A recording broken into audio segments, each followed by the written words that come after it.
In 2014, India had the second biggest population in the world. 1 in 6 people now live in India. With that many people, we should have achieved great accomplishments. But things inside were pretty bad. More than 70% of the country didn't have access to internet. Half the adult population didn't have a bank account. It took more than 30 days just to even register a business, assuming you could navigate the paperwork, the delays, and the bribes. The situation was so bad that the common man used to dream of leaving India at any cost. 2.8 million foreign nationals migrated to an OECD country. Do you know who topped this list? Indians. But today, 10 years later, the picture has flipped. India now has over 1.59 lakh registered startups, making us the world's third largest startup ecosystem. Out of those, more than 100 have become unicorns. In a single year, these companies raised over $38 billion in venture capital. This video is about how India, piece by piece, built one of the most active startups and business ecosystem in the world and the 4 pillars that made it all possible. The foundation. First, let's talk about the elephant in the room, China. For decades, people have compared India and China, 2 of the biggest population in the world. Now, people say that China grew so quickly and we were left behind. What if I tell you that this is not a fair comparison? Because the paths both countries took were never the same. The main advantage China had was that it wasn't a democracy, it had communism. It could enforce change from the top. Infrastructure, policy, institutions, all were planned centrally. It was a top-down approach. India was different.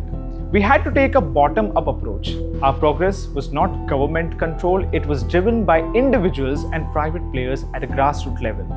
And that is why, for a long time, there was no growth. In 2014, more than 18,000 villages still didn't have electricity. Fewer than 10% of the rural Indians had internet access. Roughly 600 million adults didn't have a bank account. Can you believe that? Now you would think this is just about convenience. It's not a big deal. But actually, it is a big deal because it makes capable people unable to participate. You can't build the economy if people don't have the power, they don't have the data, the identity, or the banking. The shift began with basic access in 2015. The government launched a nationwide effort to electrify every village. By 2018, all 5,97,464 census villages had power. Then came Saubhagya, a follow-up scheme to electrify individual rural homes. It connected more than 2 crore households by 2019. Now that basic-like electricity was sorted, rural India needed financial support. That's where Dhan Yojana came in. Launched in 2014, it brought over 53 crore people into the banking system in a decade. Almost everyone now had a bank account. Many of them were actually accessing formal finance for the first time in their lives. And this made it easier for people to make payments and receive payments, which in turn meant now the economy was going to boom. And then came 2016, the year that changed everything. During that same time, UPI was launched, allowing instant, cost-free money transfers across the banks.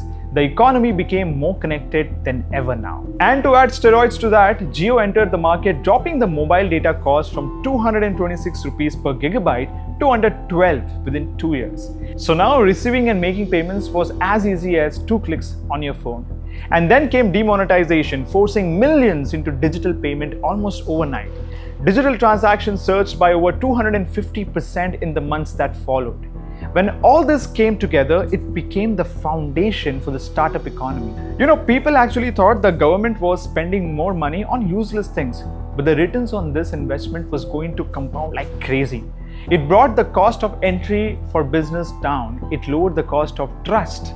It allowed people from small towns or with no connections to start up without starting from zero. By the end of that year, the change was visible. A fruit vendor was seen with a smartphone and a QR code. A student using UPI to buy a course. A woman in Tier 3 town using Aadhaar to open her first bank account.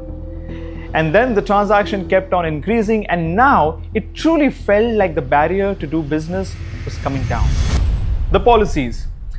But this is just the start. Access to basic is not everything. it was still hard to do business in India. Starting a company still meant going through outdated systems, registration forms were long, approvals moved slowly. A 2017 study by Niti Aayog and IDFC showed it could take up till 118 days to start a business. In Assam, it was over 240. Even in cities, the process took weeks. Founders who didn't have a legal team or deep pockets often gave up early. This was one of the reasons that people who were skilled enough didn't start a business in India. They either chased a domestic job or international one. This was actually harming India more than people realize, and that's why in Jan 2016, the government launched Startup India scheme with one clear goal: make it easier to build. One of the key changes it introduced was a new recognition system called DPIIT, the Department for Promotion of Industry and Internal Trade. And for the first time, startup had an official entry point. And getting DPIIT recognition wasn't just a label, it came with real advantages.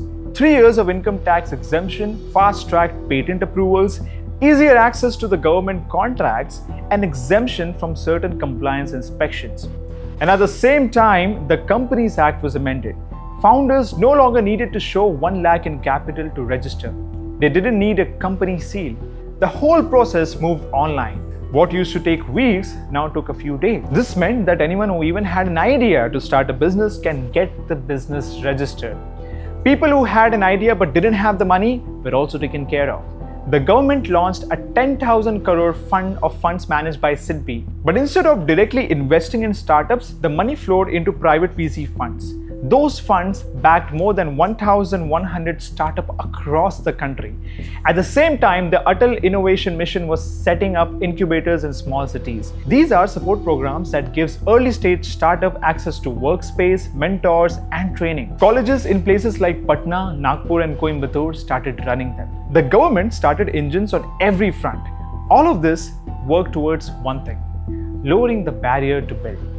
Between 2016 and 2024, more than 1.6 lakh startups were officially recognized through this system. Nearly half of them came from Tier 2 and Tier 3 cities. That wasn't by accident, it was by design. It was the result of making entry simpler. Founders no longer needed connections to get started. They needed a laptop, a working idea, and a place to register it. The funding. Once the basics were in place and the policies kicked in, something bigger started to move. Money. For a long time, India wasn't high on the list for global investors. The market looked promising, but there were too many unknowns. Regulation kept shifting, infrastructure was patchy, returns weren't clear. India was seen as complicated, hence no investors wanted to invest in India. But because of all the changes we just discussed, by 2017 the perception had started to shift.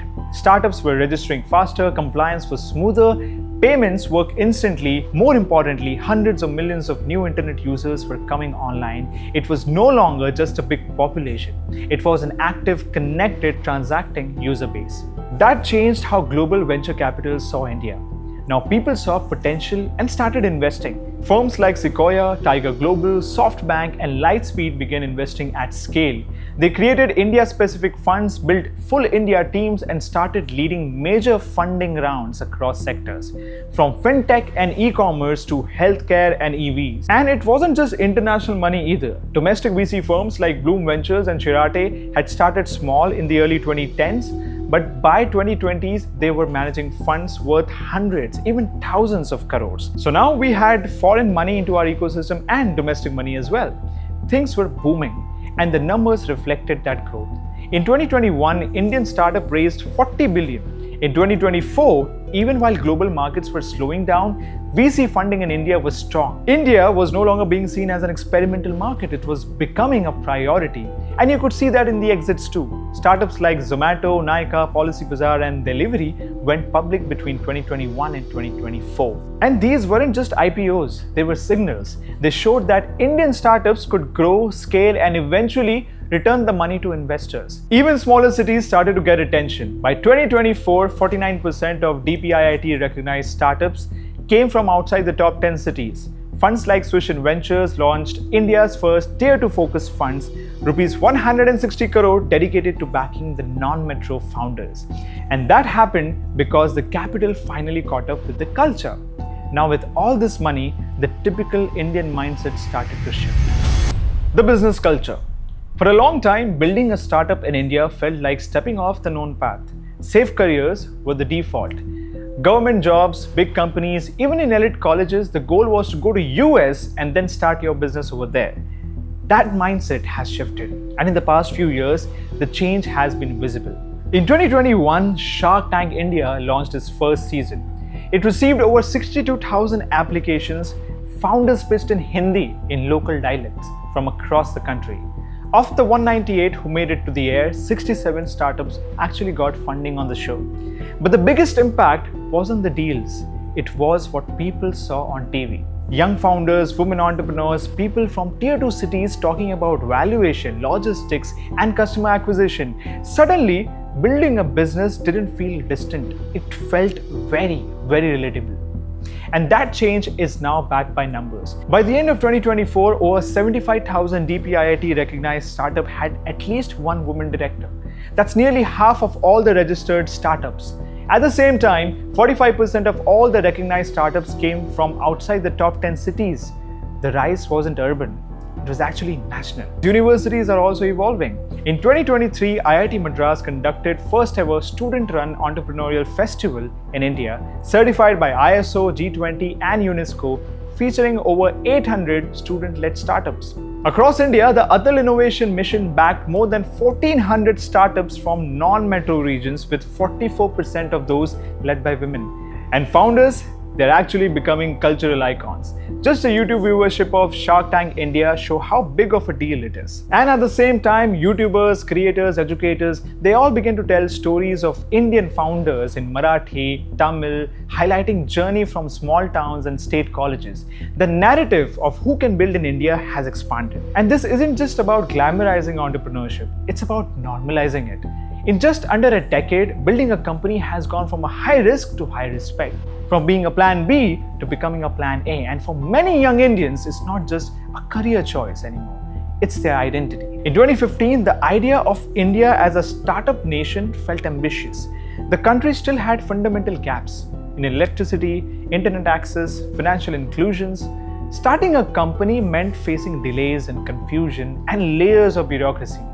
But 10 years later, now, the landscape looks very different. India now has over 1.59 lakh startups officially recognized by DPIIT. More than 100 of them are valued over $1 billion, and over 75,000 startups have at least one woman director.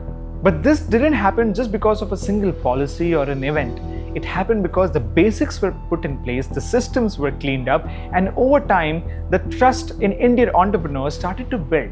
But this isn't the end of the story. In many ways, it is actually the beginning. Earlier this year, Nandan Nilekani, the co-creator of UPI and Aadhaar, outlined what he called the Great Unlock, a roadmap for India's next phase of growth. And the core idea is simple.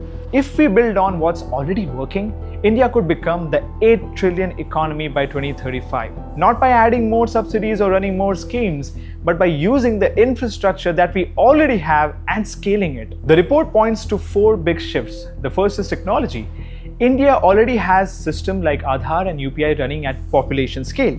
So the next step is to build service like AI tools and credit system that reaches every Indian in their own language on low-end phones with no friction.